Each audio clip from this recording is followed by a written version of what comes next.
안녕하세요, 최원호입니다. 지난 한 주간도 평안하셨죠? 저희가 출애굽기를 통해서 계속해서 하나님의 마음을 배우고 있습니다. 출애굽기 여정이 단순히 지금까지 알아왔던 그런 진부한 이야기가 아닌 새로운 하나님의 면모 또 성품들을 보는 시간이 되어서 저에게도 너무 감격적인 시간들이었습니다. 지난주 내용 기억하시죠? 이제 25장에 들어서면서부터 새롭게 내용이 바뀐다고 설명을 드렸습니다. 이제 출애굽기도 거의 막바지에 다다르고 있는데요. 아니 이제 25장인데 40장까지 있는 출애굽기가 벌써 마지막에 다다랐다고요? 라고 생각하시는 분들 계시겠죠. 오늘 설명을 들으시면 아마 이해가 되실 텐데요. 그럼 한번 들어가 보시도록 하시죠. 지난주에 봤던 내용을 조금만 살펴보고 들어가도록 할게요. 지난주에 1장부터 23장의 내용을 간략하게 정리해서 제가 설명을 드렸습니다. 한번 눈으로 쭉 훑어보시면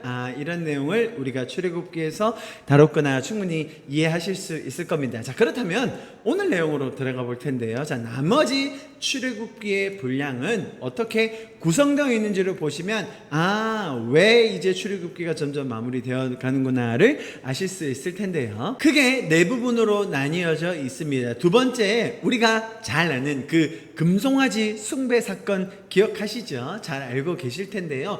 그 사건을 빼고 나서 자 이제 우리가 40장까지 갈 텐데 나머지 부분들은 다 무엇과 연관이 되어 있죠? 보시듯이 성막과 관련이 되어 있습니다. 성막에 대한 계시 그리고 제작 마지막으로 봉헌하는 이 모든 과정이 앞으로 나올 출애굽기의 대부분의 내용을 차지하게 됩니다. 금송아지 사건이 약 3장 정도의 분량으로 구성되어 있는데요. 그 부분은 저희가 또 자세히 다루도록 하고요. 나머지 부분들은 다 성막과 관련이 있는데 여러분 아마 읽어보신 분들은 기억하시겠지만 성막에 대한 설명이 굉장히 자세하게 나와 있습니다. 그래서 많은 분들이 성경을 쭉 읽어 나가시다가 창세기 너무 재밌었죠. 그리고 출애굽기 출애굽하는 장면부터 시작해서 많은 것들이 흥미진진하게 진행되는데요. 출애굽기 말미에 가면 이런 성막을 만드는 방법과 그 구체적인 것들이 나오기 시작하면서부터는 조금 흥미가 떨어져요. 왜요? 우리랑 별로 상관없고 너무 옛날 이야기고 그리고 너무너무 자세히 나와 있기 때문에 우리가 왜 이걸 봐야 되지? 하는 생각들이 듭니다. 문제는 그 다음은 바로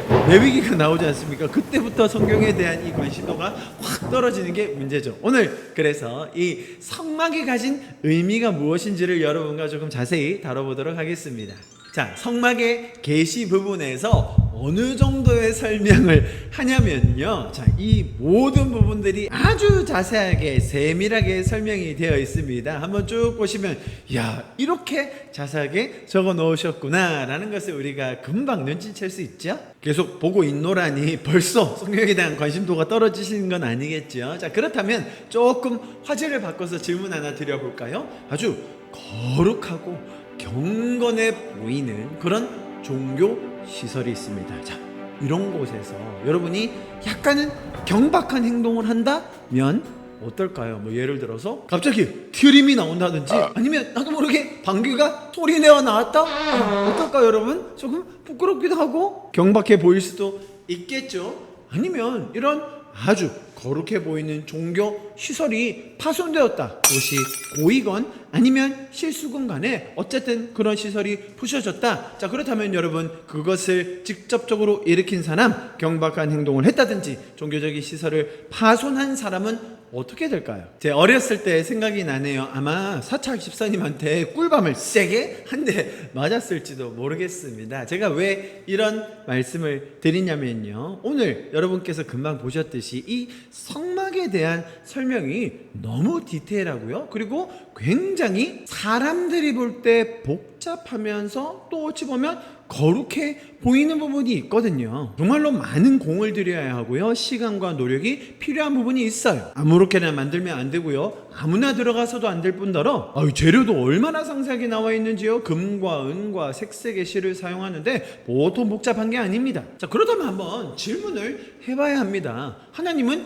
왜 이렇게 지으라고 하셨을까요? 정말로 하나님이 머무시는 공간이기 때문에 우리가 심혈을 다해서 최선을 다해 최고의 작품으로 만들어내야 하는 걸까요? 아니, 또 근본적으로 한번 생각해 볼까요? 지금까지는 그러면 하나님은 어디 계셨답니까? 아니, 집이 없이 지내시다가 이제는 뭔가 좀 등도 따숩게 지낼 만한 곳이 필요하셔서 이런 공간을 마련하라고 우리에게 지시하시는 것일까요? 자, 그래서 제가 아까 드렸던 질문으로 돌아가자면, 이렇게 품격 있게 갖추어진 하나님의 성막을 훼손한다거나 혹은 실수로라도 더럽히기라도 한다면 정말로 큰일 나는 걸까요? 여러분, 하나님의 의도를 제대로 알지 못하면 우리가 잘못된 오해, 추측들을 낳게 됩니다. 그래서 오늘은 이 성막에 대한 바른 이해를 여러분과 제가 함께 가지기를 원합니다. 자, 먼저 제가 아까 설명드렸던 그 4가지 부분들을 다시 한번 보실 텐데요. 이 성막은요, 사실은 저희가 많이 들어왔던 그런 절기들, 특별히 이 안식일과 관련이 깊게 있어요. 자, 먼저 첫 번째로 성막에 대한 계시가 나와 있었죠. 24장부터 31장에 이르러 있는데요. 31장 12절에서 17절까지의 안식일에 대한 설명이 들어갑니다. 그리고 성막을 제작하는 시점이 어디예요? 35장이지 않습니까? 35장 1절부터 3절까지 또 다시 한번 안식일에 대한 이야기가 나오는데요. 제가 한번 읽어드리겠습니다. 모세가 이스라엘 자손의 온 회중을 모으고 그들에게 이르되 여호와께서 너희에게 명령하사 행하게 하신 말씀이 이러하니라. 엿새 동안은 일하지 말고 7째 날은 너희를 위한 거룩한 날이니 여호와께 엄숙한 안식일이라. 누구든지 이 날에 일하는 자는 죽일지니 안식일에는 너희의 모든 처소에서 불도 피우지 말지니라. 자, 여러분, 이런 절기 혹은 안식일의 특징이 뭡니까? 계속해서 반복적으로 정기적으로 온다는 것이죠. 날짜가 정해져 있으니까요. 자, 이것의 의미는 이 기간들을 통해서 하나님께 영광을 더 올려드려라, 하나님께 더 특별한 것으로 무엇인가를 해라가 아니라 사람들이 우리가 이러한 정기적인 시간, 이게 뭐예요? 절기나 안식일을 통해 누구를 기억하는 거예요? 하나님을 기억하는 것. 그래서 우리가 어떻게 돼요? 이 모든 일들이 나의 힘, 나의 능력, 나의 업적으로 이루어진 것들이 아니라 그런 교만함이나 혹은 무지함을 보호하면서 하나님을 기억하고 나를 돌아보는 시간, 그것들이 정기적으로 돌아오는 이런 시간인 절기, 또 특별히 안식일인 거예요. 그래서 핵심은 이 모든 것들이 누구를 위한 것이라고요? 우리가 더 기억하고 우리가 까먹지 말고 내가 내 자신을 돌아볼 수 있게 하는 그런 장치다라는 것을 우리가 기억하고 들어가야 합니다. 성막도 정확하게 동일합니다. 무슨 말이냐면 하나님께서 이렇게 지어야 내가 이 정도 돼야 가호를 잡지, 이 정도는 돼야 내가 머물지 라는 것을 강조하기 위한 수단이 아니라 이렇게 했을 때 인간들이 우리가 더 잘 이해할 수 있고 우리에게 더 의미를 주시기 위해서 이렇게 한 것임을 들어가면서부터 우리가 기억해야 한다는 거예요. 절기나 안식일도 마찬가지였지만 특별히 성막 같은 경우에는요, 하나님이 영이시기 때문에 인간이 볼 수 없고 그렇기 때문에 인간이 인지할 수 없는 그 한계 때문에 하나님께서는 계속해서 가시적으로라도 인간들이 볼 수 있도록 이해할 수 있도록 돕고자 하시는 것이지, 이것이 있어야만 하나님이 머무실 수 있고 이거를 통해서야만 하나님을 만날 수 있다라는 차원으로 설명하는 것이 아니라는 걸 여러분 꼭 기억하시면 좋겠습니다. 그러니까 너희가 이것대로 해야만 복을 받고 하나라도 수를 틀리게 놓을 경우 너희 저주받는다, 그런 차원의 이야기가 아니라 이런 모든 과정을 통해서 하나님께서 우리로 하여금 기억하게 하기 원하시고 우리가 까먹지 않게 혹은 우리의 인지나 인간적인 한계를 조금이라도 도와줄 수 있도록 하는 방편이 뭐다? 성막이라는 거예요. 여러분, 오히려 이후에는요 성막을 뺏기고 잃어버리고 난리도 아니었습니다. 그래서 그들이 그것 때문에 다 저주받았습니까? 아니라는 거예요. 오히려 그들의 신앙을 도와주기 위한 보조적인 수단으로 이해하는 것이 가장 적절할 것 같습니다. 왜냐하면요, 결국 이런 정기적인 절기나 심지어 매주 지켜야 하는 안식일, 아니 우리 눈앞에 보이는 이런 성막마저도 우리 사람들, 죄인의 본성을 변화시킬 수 있었습니까? 여러분, 구약의 결론은 이런 것들을 통하여서도 인간이 변화되지 않는다. 우리의 죄성이 그만큼 참혹하고 심각한 것이다 라는 것을 누가 배우기 원하는 거예요? 저와 여러분. 우리가 이렇게 연약하고 죄적이고 나태하며 하나님에 대하여 무지하고 선한 마음이 하나도 없는 그런 죄인 중에 괴수이구나 라는 것을 우리가 배우게 하기 위함이지, 하나님께서 이거 해보니까 안 돼서 저거 해보시고 그래도 안 되니까 이것마저 동원하시고 그런 차원이 아니라는 거죠. 아시겠죠? 결국 우리는 하나님의 은혜로 예수 그리스도 보혈의 공로로 새로운 피조물이 되어서 구원함을 받아 하나님과 인격적으로 동행하며 그분과 교제할 수 있는 그 천국의 기쁨을 이 땅에서 향유할 수 있는 존재로 거듭나게 되었어요. 여러분, 그것이 이렇게 큰 그림에서 볼 수 있는 구약과 또 그 중간에 있는 출애굽과 성막, 그리고 우리가 나중에 보게 될 이 십자가의 구속의 스토리가 다 연결되는 지점임을 여러분 꼭 기억하셨으면 좋겠습니다. 자, 또 다른 한 가지 부분을 볼 텐데요. 여러분, 이 성막을 지을 때 짓는 재료들이 대부분 무엇이었습니까? 은과 금, 각종 폐물들, 엄청 귀하고 고운 실들, 이런 것들이 쓰이는 건 여러분 기억하시죠? 그러면서 사람들이 이렇게 생각해요. 역시 하나님의 성전은 이렇게 귀한 것들로 지어져야 되는구나. 가장 좋은 것, 가장 최선의 것으로 이렇게 갖다 바쳐야 뭔가 지어지는구나 라는 생각들을 많이 하십니다. 자, 여러분, 광야에 있습니다. 여러분, 쉽게 말하면 사막 같은 곳이에요. 이곳에서 여러분 먹을 것 없고요, 마실 물 없습니다. 자, 사람들에게 하나님께서 금과 폐물들을 가져와라 라고 했을 때 사람들의 반응이 어땠을까요? 아마 이거 정말 우리한테 무거운 짐이었는데 이제 갖다 내면 되는 겁니까? 이거 가지고 성막 짓는 거예요?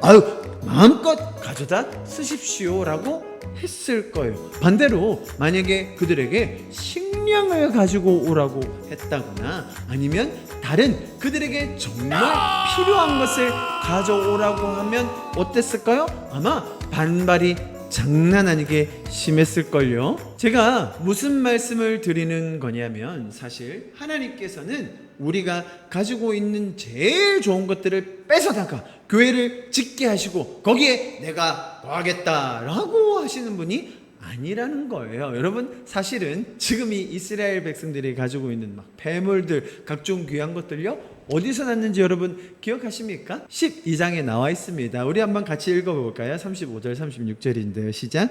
이스라엘 자손이 모세의 말대로 하여 애굽 사람에게 은금 폐물과 의복을 고하매 여호와께서 애굽 사람들에게 이스라엘 백성에게 은혜를 입게 하사 그들이 구하는 대로 주게 하심으로 그들이 애굽 사람의 물품을 취하였더라. 사실 이들이 원래 가지고 있던 폐물이 어디 있었습니까? 이 애굽에서 출애굽 할 때 애굽 사람들이 줬던 것을 가지고 있었던 것이죠. 그것을 이용하여서 하나님께서는 성막을 지으심으로 사람들이 육안으로 또 시각적으로 볼 수 있도록 하는 장치를 지으신 겁니다. 오히려 하나님께서 이들을 도우신 게 아닌가 생각할 정도로 그들이 불필요했던 것을 모아 성막을 지었다는 것, 여러분 너무 놀랍지 않습니까? 만약에 이것들이 이스라엘 백성들이 정말로 노력해서 얻어낸 것들이고 정말 애지중지하는 것들이라면 아마 반란이 일어났어도 금세 일어났을 겁니다. 여러분, 이스라엘 백성들 성격 아시지 않습니까? 데모하고 난리 났을 거예요. 그런데 오히려 이들이 이렇게 자발적으로 기쁨으로 기꺼이 낼 수 있었던 이유는 사실 그들에게 이 광야 생활에서 이런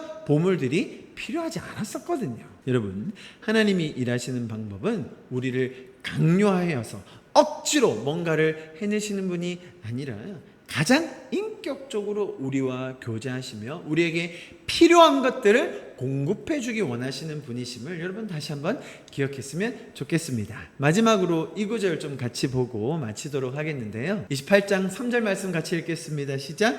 너는 무릇 마음에 지혜 있는 모든 자 곧 내가 지혜로운 영으로 채운 자들에게 말하여 아론의 옷을 지어 그를 거룩하게 하여 내게 제사장 직분을 행하게 하라. 여러분, 자, 이 일을 진행함에 있어서 많은 것들을 만들어야 되잖아요. 막 꾸미고 많은 지어야 될 것들이 있는데요. 그 일을 하게 하실 수 있는 분이 누구라고요? 내가 지혜로운 영으로 채우는 자들. 무슨 말이에요? 제일 잘 준비되고 제일 숙련되고 제일 실력 있는 사람을 뽑아서 그들로 진행하라가 아니라 하나님께서는 이런 일들마저도 그분께서 직접 일하여 주심으로, 지혜를 주심으로, 능력을 주심으로 행하게 하신다는 겁니다. 여러분, 하나님께서는 어느 것 하나도 허투루 사람들이 불평하게 하거나 원망하게 하는 것이 아니라요, 하나님께서 이 모든 과정에 우리와 인격적으로 함께 하신다는 것을 보여주고 계심을 여러분 이 말씀을 통하여서